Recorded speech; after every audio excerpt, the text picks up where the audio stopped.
grab a beer and pull up a deck chair. This is True Crime Island, another true crime podcast bringing you true crime from around the world.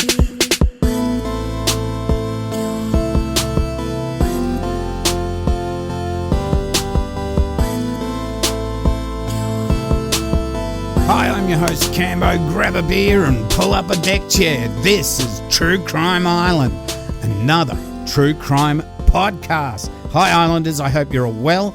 This week may not be to everyone's taste, as it does deal with the rape and murder of a young girl. So that's a bit of a trigger warning. Now, my references tonight will be Adrian McGregor of The Age and the Sydney Morning Herald, the Courier Mail, Sunshine Coast Daily, Deadlier Than the Mail by Adrian Tame. That's a book. Okay, so get ready for this wild ride. So we go to Noosa, a beachside resort type town about 2 hours drive north of Brisbane. It's 1987 and Noosa is seen as a relatively safe place to grow up. Kids will ride their bikes to school and hang out after school. A great place to grow up. But no matter where these safe family-oriented communities are, and it really doesn't matter if it's in the 60s, the 70s or whenever, there will always be some evil that can come and turn everything upside down. And in November of 1987, that evil came to Noosa. It was in the form of mongrel dogs 33-year-old Barry Watts and 43-year-old Valmay Beck. Both career criminals. They'd met in 1983 and got married a few years later. Watts was runty in appearance from years of booze and hard living, while Beck was frumpy and overweight from years of the same sort of lifestyle. They would often be seen in the shittiest of pubs, wherever they lived, and pubs that would probably just tolerate their drunken arguments and fighting. And if they did get thrown out, they would then get takeaways and drink in the park, where they would continue fighting. They weren't from Noosa, they were from Western Australia and currently on the run, both of them skipping bail. Watts for armed robbery and Beck for break and enter and false pretences. Now, around October 1987, on their journey towards Noosa, they stayed at Watts' adoptive father's place in Maroolbark, about an hour's drive east of Melbourne. Now here they purchased a white 1973 HQ Holden Kingswood station wagon, which was abundant in numbers around Australia, but it also stood out like dog's balls and would ultimately be part of their undoing. You see, unlike all the clone-like cars around today, you could tell a Holden Kingswood was a Holden Kingswood from miles away. Now, they didn't stay too long in Melbourne. They took the Kingi up north through New South Wales and into Queensland, renting a place in Lowood. Now, that's about an hour's drive west of Brisbane.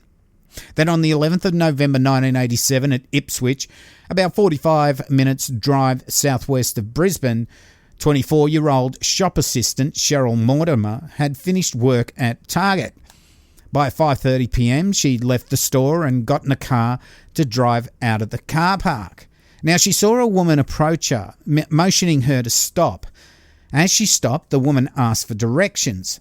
Now, Cheryl stopped the car, and next thing she knew, a man grabbed the keys from the ignition and held a knife to her.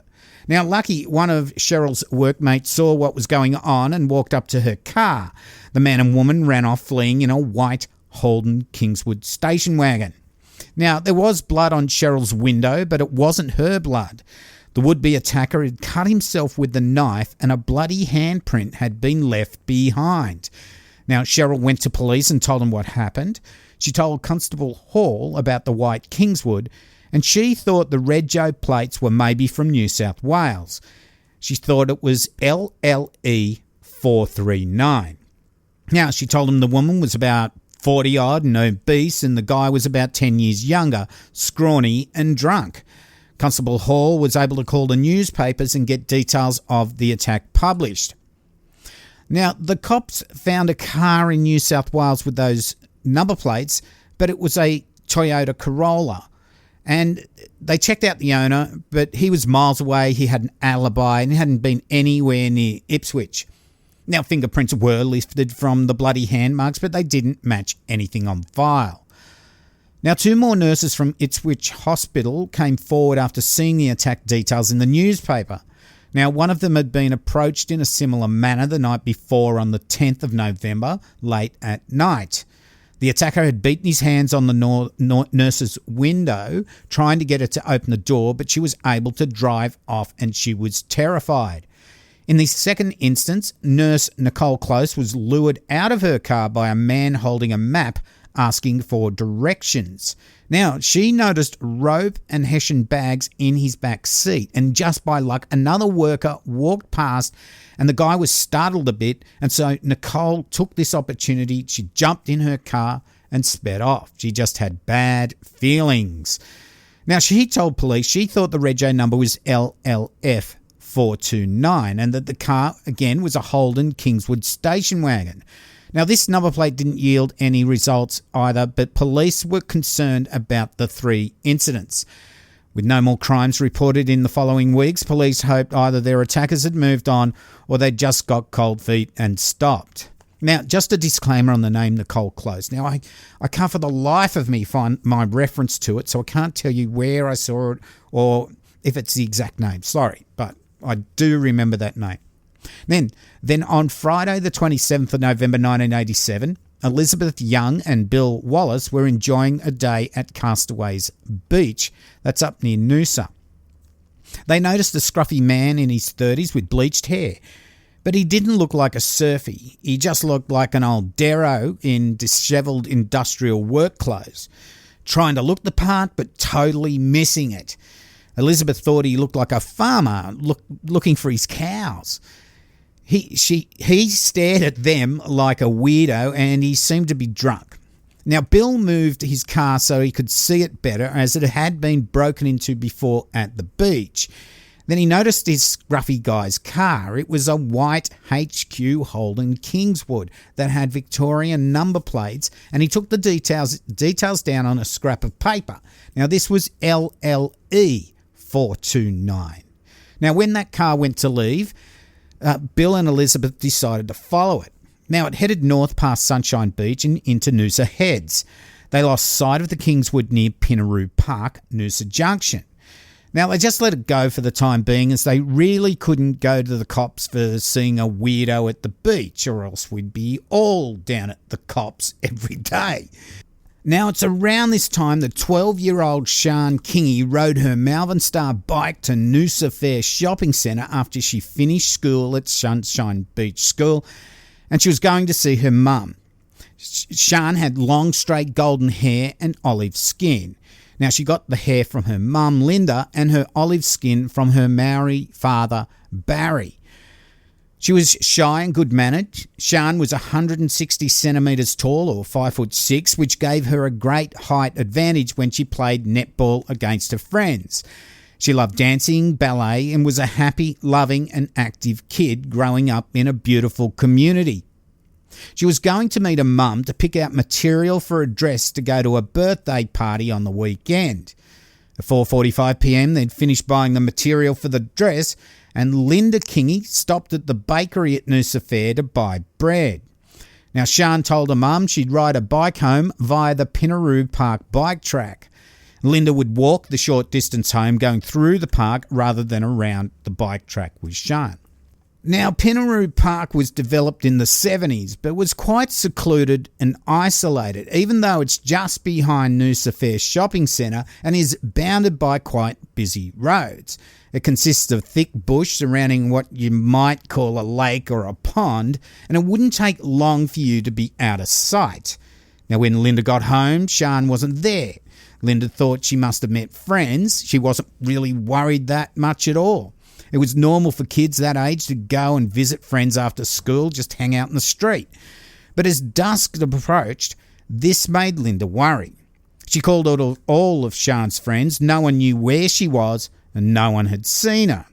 At 8pm, Sian's dad, Barry Kingi, arrived home from work. Now, Linda told him of her concerns, and so they backtracked to Pinaroo Park and they found Sian's bike. They knew she would never leave it there like that, as she loved a bike. Now, they put the bike in their car and went straight to the cops. Detective Sergeant Bob Atkinson was on duty that night. Now, he knew Sian Kingi as a netball friend of his own daughter. He went to Pinaroo Park with the Kingis to investigate, but the parents knew that she just wouldn't be a runaway. Now, this seemed more sinister. By 11:05pm, Detective Atkinson rang the Sunshine Coast Daily and got them to stop the presses. He needed Sian's photo and details of her disappearance in the next morning's edition, which he was able to do, and time was very precious at this stage. Now, the next day, Saturday the 28th of November, police continued their investigation. By this time, leads were coming in, and mongrel Barry Watts was washing out the Kingswood at his Lowood residence, while Valmay Beck went shopping. Now, when Beck arrived home later that afternoon, Watts excitedly yelled for her to come up and watch the telly. There was the report of Sian Kingi's disappearance on the news. By Sunday, there was still no sign of Sian, and a murder room was set up in Noosa Head CIB. The party that Sian had looked forward to, that did go ahead without her, and a mannequin dressed as Sian was placed near Pinaroo Park in the hope it might jog someone's memory. The investigators were getting hundreds of calls from people who thought they'd seen Sian. A lot of the leads went nowhere, as usual. That's just part of the business, but one thing was showing up consistently: a white Holden Kingswood station wagon seen in and around the area that day. Later on Sunday, Elizabeth Young, who'd seen the crazy guy at Castaways Beach around the same time as Sian's last reported sighting, went into the cop shop to report what she saw.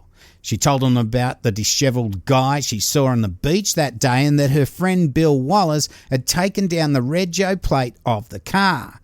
Now, it was a Victorian rego plate, LLE 429. Now, this was traced to a Valmay Beck. Now, she wasn't known to Queensland detectives, but when the Victorian coppers did a door knock on the address the car was registered to, they found a Roland Watts. Now, he was the adoptive father of mongrel Barry Watts. He told the cops how his mongrel son Barry and his floozy Valmay had come from Perth, Western Australia, and had now gone to Queensland. Now, Beck's name didn't come up on the West Australian police computer, but when they asked to check Watts, then bingo, a known associate of Watts was a Valmay Forte, and her description matched that of Beck's. That Sunday night, Watts cut his hair and dyed it dark brown from the bleached blonde it had been, and Beck bleached her burgundy-coloured hair blonde. With 17,000 Holden Kingswood station wagons in the area and 10,000 of them being white, police were pulling over motorists all day. Some were pulled over so often that they started to distribute cards that showed they'd already been cleared by police so they wouldn't be pulled over again. And there's somebody, one Victorian guy on holidays up there, was pulled over 24 times. Now, Watts was confident he wasn't going to be questioned, and so he and Beck sat tight in Lowood and kept a low profile. Then on the evening of December the 2nd, Neil Clark, a fruit picker at Covey's Road, Tinbirra, noticed a bad odour as he walked home through the forest. Now, that night he saw on the telly a news item about Sian and thought to himself that maybe that bad smell was a body. The next morning he drove back there, got out of his car, and just off the track he saw the body of a young girl next to a creek bed. He immediately called police and was connected to Detective Atkinson in the murder room. Atkinson rushed to the scene, and soon after the area was roped off. He knew it was Sian. Her body lay on the bank of a sandy creek. She still had a school dress on and her pants were nearby. She still had her socks and shoes on. Her school bag was in the bush close by. Now, Atkinson had the heartbreaking task of informing Barry and Linda Kingi that their beautiful child was dead. Now, Sian had suffered not only a brutal rape, But she'd been strangled, her throat cut to the spine, and she had 12 stab wounds in her chest. As this hit the news, Watts and Beck left Lowood and went south into New South Wales. On arriving at a place called the Entrance on the New South Wales Central Coast, and that's about a 10-hour drive south of Lowood, well, on arrival, they decided to send a money order to the real estate agent for the place in Lowood, as they planned to go back there once everything had cooled down, and they didn't want anyone coming around looking for unpaid rent. On December the 8th, the local copper had remembered seeing a white Kingswood with Victorian plates in the Lowood area at the time. The next day, police went to Lowood with photos of Watts and Beck. They showed them around town. Then by luck, a guy at the pub who was chatting to the barman mentioned he'd seen a white Kingswood near where he'd been working on telephone lines. He got in touch with the police, and the next day he took them to this house. Now, neighbours there identified Beck and Watts from photos, adding that Watts would sit on the front veranda perving at schoolgirls as they walked past. The police then went to the real estate that took care of this property, and she was able to show them a rental agreement signed by Watts and Beck. She also told them that she'd received a money order from them for rent from them the other day, and the money order had been sent from the Entrance on the New South Wales South Coast. Now, police had a huge break here. They contacted New South Wales Police to be on the lookout for a white Kingswood HQ station wagon with Victorian plates LLE 429.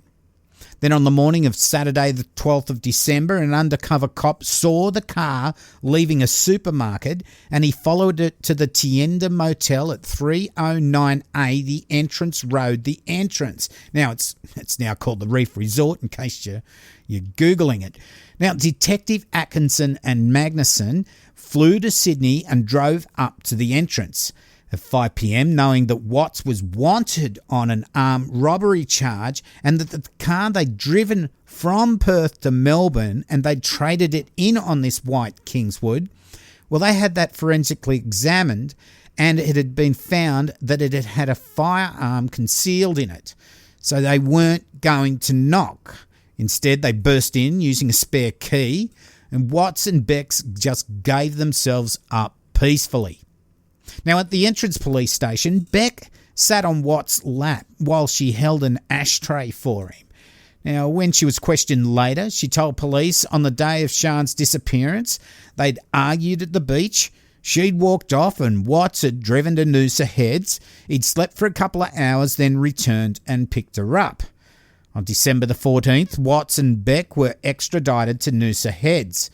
The cops had a warrant to bug their adjoining cells, which was a good idea, and bit by bit Beck would tell police in her interviews just a little bit more here and there, and she ended up telling them that Watts had a fetish for schoolgirls. Eventually that night, Beck fully broke and spilled the beans on what happened. She ended up giving a 29-page statement starting at 10:30 p.m. at night, and she finished at 7:33 the next morning. Now, she told them where they had disposed of the knife, the belt, and masking tape that they used on Sian. Now, masking tape, that actually had Sian's hair stuck to it. Police found these straight away, and Watts and Beck were now condemned. Now, when confronted with the statement, Watts told them that they still have to prove it.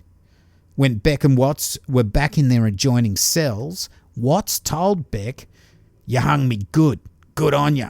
Top wife if you've betrayed me. We could have gotten away with it." Then she replied, "No jury in the land would have found us innocent. You know it and I know it." Then he said back, "No one saw us pick her up and throw her in the car. No one's seen her in the car. No one's seen us kill her. If you didn't confess, they didn't have a case." Beck then told him his best chance was for him to plead insanity. Now, later Watts would say, "Am I really a madman? A psychopath?" And Beck replied, "Yeah, you're off your tap. Going out and raping somebody is one thing, But to kill in cold blood and not have any compassion at all, that worries me. It's been worrying me for weeks since it happened, because you told me it wouldn't bother you, but I thought it would. Then Watts replied, I'd like to do it again. And Beck said, pardon? And Watts said, I'd like to do it again. And Beck said, you see, and then you tell me you don't want to plead insanity. And Watts says, but you wanted to as well. And she says, what? Watts says, you wanted to as well. You wanted to do it again. Now, from what I gather, Beck confessed and tried to make out Watts was the main instigator, that she just watched on. And the same goes for the comments she made in the cell. I think a lot of people think, she was trying to lessen her involvement. But even that 29-page statement that she gave, she told police that she'd even left out the bad parts that she did herself. And one little thing about this 29-page statement is that the story contained within it, it's not that she was happy to tell her future prison inmate fellows about the story, but places where she was safe. She was happy to tell psychiatrists and police, whatever, about this story. It was like she was reliving it and she got off on it. So this is why I say that she tried to lessen her involvement by making these comments in the cell, because I'm sure she knew it was being bugged. So I won't go into detail too much on what they did to little Sian, other than when they first saw her riding her bike that afternoon, they'd already dismissed several other girls as candidates, as Watts said he wanted a young, flat-chested girl, a virgin, and he would be her first and last. Now, all the girls they'd watched as they'd left school had someone with them. Now, Sian was on her bike alone.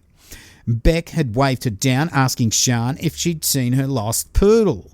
When Sian stopped, Watts crept up behind her, put a rag over her mouth and pushed her in the back of the Holden Kingswood. The actual dog, which isn't a poodle, jumped out excited, and Beck ended up having to get her back in the car. Now, Sian's bike fell over and then they were just gone. No one saw a thing. They then drove her to nearby Cherwinton Forest. Now, Watts and Beck raped, tortured and killed Sian in about an hour-long attack before dragging her body to a creek bed. Watts and Beck were charged on December the 15th, 1987. That was just the day before what would have been Sian's 13th birthday. Now, Beck pleaded guilty to abduction and rape, but not guilty to murder. And Watts pleaded not guilty on all charges. As it looked like Beck would testify against Watts, they had separate trials. In October of 1988, Beck's trial commenced. Now, she told how Sian had never cried, never shed a tear. A brave little girl. She never uttered a peep. She just did everything that he told her. Now, she would be found guilty of murder. She was sentenced to 3 years on the abduction charge, 10 years for the rape charge, and life for murder, to be served concurrently. In 1989, Watts' trial was held. Now, he did have Beck testify against him. Now, he got the same time on all 3 charges that Beck had received. On the 29th of October 1987, just weeks before Sian was raped and murdered, 31-year-old mother and teaching student Helen Mary Feeney went missing. She was a petite woman with light sandy hair. Police believe Helen Feeney was taken from the Carseldine College car park, where her white Holden Gemini sedan was found abandoned, the driver's window smashed. Now, Helen was last seen alive at 6:30am on October the 29th at a caravan park at Tygum in Brisbane's north. She'd been studying to be a teacher at the Northbridge Brisbane College of Advanced Education at Carseldine. Now, Watts was tried in 1995 for Helen's murder. Helen was last seen alive 1 month before the murder of Kingi, as I said, and Beck and Watts were in the area at the time.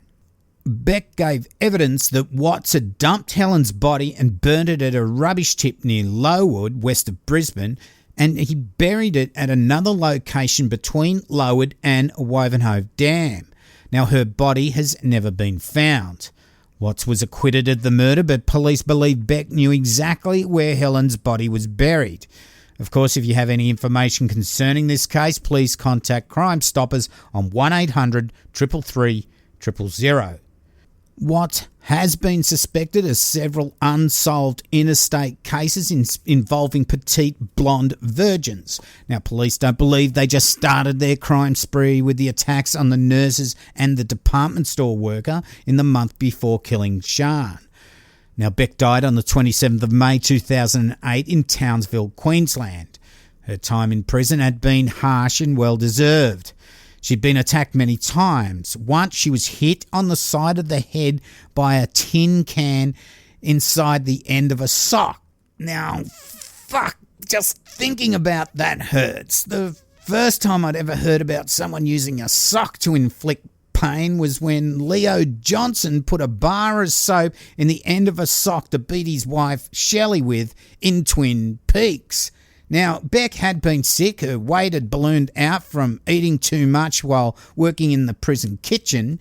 She did go Christian. She got divorced from Watts and began a romantic prison relationship, as much as you could, being in separate prisons, with a convicted rapist. Now, Beck was placed in an induced coma in Townsville Hospital following heart surgery. Police hoped to get a deathbed confession from her about other crimes, but she died before they could. Now, there was this big hoo-ha on about providing medical services paid by the public for Beck and also her funeral expenses. In the end, an anonymous donator paid for her funeral. That was probably the Catholic Church, as she was a Christian. They tend to do these things. Now, there were some heated comments online about paying for her medical bills. I just thought I'd read this out.